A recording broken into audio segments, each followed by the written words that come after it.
म्हणलं बच्चू भाऊ तुम्ही फार मोठे नेते आहे म्हणलं महाराष्ट्राचे. कायचं नेते झालं हो ना, लोकांना पण शिवाय. काय झालं माहिती का, तुमचा विषय म्हणजे आता थोडे लोक थोडे कन्फ्युजन झाले पण भाऊ. हो रमेश भाऊ लक्षात घ्या. आपण आग्रही होतो 26 तारखेपासून तर नागपुरात मिटिंग झाली पाहिजे, बरोबर आहे.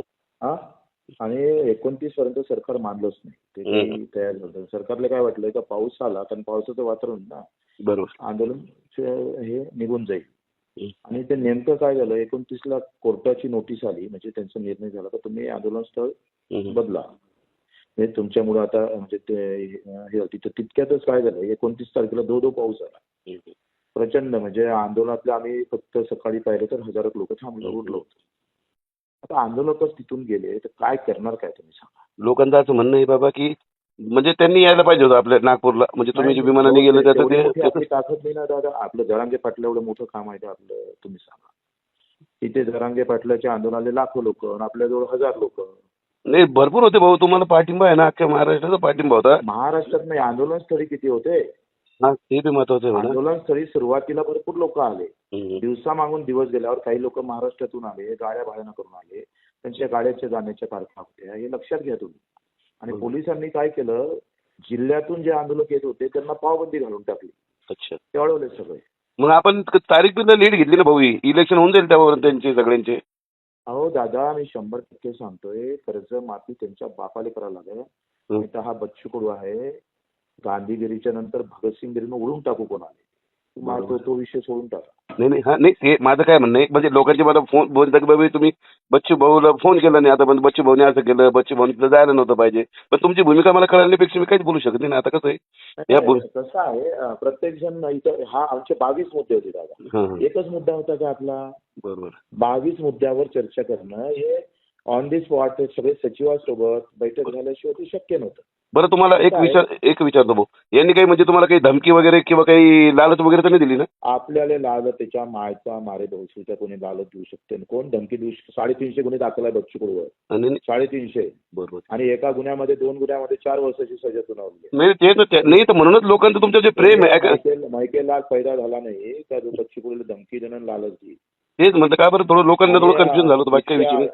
इतक्या वर्षाचं आम्ही स्वातंत्र्य लढतो, पक्षात दोन्ही बसलो असतो का, लालच असतो तर कदाचित. बरोबर. ते तर मला कळतं की बाबा इतक्या दिवसापासून लढा आहे तुमचा, आणि पुऱ्या महाराष्ट्रामध्ये तुम्ही जे काही जे अपंग गोरगरिबासाठी लढताय, हे तुमचं जे 182 शासन निर्णय काढले दादा आपण 20-25. आणि हा तुमचं योगदान आहे. म्हणूनच म्हणजे आम्ही तुमचे जे आज जे बोलतोय की इतक्या नम्रतेने की हे तुमचं जे हे तुम्ही कमवलेलं जे म्हणता ना प्रेम आहे जनतेचं, बरोबर आहे. आणि ते माझ्या मनामध्ये तुमच्याबद्दल प्रेम आहे, पण जे कन्फ्युजन निर्माण होऊ लागलं ना. रमेश पाटील जी तुम्ही सांगा, सगळेच आंदोलन एकसारखे पाहाल का तुम्ही. सगळ्या आंदोलनाला एकसारखे पाहू शकतो का आपण, तुम्ही सांगा. नाही पण तुम्हाला याची भूमिका लवकर स्पष्ट करावं लागेल भाऊ. का बरं माहिती का, लोक नाराज झालेले आहे तुमच्यावर आता या गोष्टीमुळे थोडंसं. नाही तर बीजेपीचा सेल काम करून आलं, काही लोक आहे त्यांचे पण त्याच्यातले कारस्थान आता लक्षात येऊन राहिले सगळे, कोण कोण कशा पद्धतीनं. काय झालं, हे आंदोलनातले 2-3 गोष्टी आल्या. एक तर 2-3 संकट आलं. एक काय संकट आलं तर कोर्टाचं संकट आलं, दुसरं पावसाचं मोठं संकट आलं, तिसरं आम्ही पाहतोय गाड्या ज्या आणल्या होत्या कार्यकर्त्याच्या दुरून आलेले त्यांना वापस जायचं होतं, आणि चौथं होतं पोलिसांनी 4 इथून थांबवलं होतं, आम्हाला ब्रेक केलं होतं. 4 संकटात आंदोलन पूर्ण व्यवस्थित बंदोबस्त करून टाकला होता. दुसरी गोष्ट आम्ही पाहिलं तर आता जर चर्चेला आपण गेलो नाही तर हातचं आंदोलन जाईल.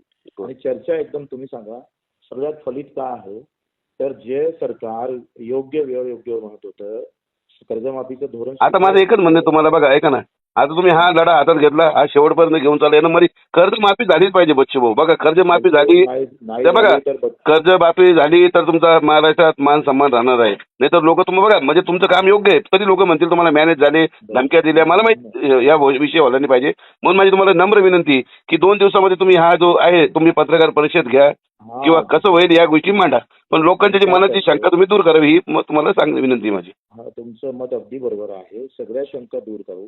आणि आम्हाला माहित आहे आपण प्रामाणिक आहोत. जर सरकारनं नाही केलं तर एक तर बच्चू दुसऱ्याला नाही, तुम्ही तुमच्यासारख्या लोकांची जरूरत आहे. काय आहे बघा, आज लोकांना जसं जरांगे पाटील मराठा समाजाचं नेतृत्व करतात, सर्व समाजाचं शेतकऱ्यांचं नेतृत्व तुम्ही सर्वांचं नेतृत्व करतात, त्या प्रकारे असं जे ज्याची त्याची कामाची पद्धत आहे. आणि मलाही वाटत नाही की तुमच्यासारख्या नेत्याला महाराष्ट्रामध्ये म्हणजे कोणी नाव नाही ठेवलं पाहिजे. तुमचंही मान सन्मान तोच राहिला पाहिजे जो आज माझ्या मनामध्ये जरांगे पाटलाबद्दल आहे. म्हणून मला तुम्हाला एक की मला 2 दिवसामध्ये हा निर्णय घ्या. तसं लोकांच्या मनातली शंका दूर करा. ठीक लोकांचं हेच म्हणणं आहे की तुम्ही म्हणजे मॅनेज झाले असं लोकांचं म्हणणं आहे, पण मला वाटत नाही तुम्ही असं करू शकता म्हणून. हा? नाही, नाही, असं आहे ओके. की एवढा जर घाण आम्ही विचारायचो असतो तर आतापर्यंत राजकारणात कुठच्या कुठे गेलो असतो राव. ठीक आहे, चला. माझी एक विनंती तुम्हाला 2 दिवसात हे करून सांगा तुम्ही. हा, ठीक आहे, ओके. 2 दिवसात 1 मिनिटात फोन करतो वापस तुम्हाला. ओके. ठीक ठीक.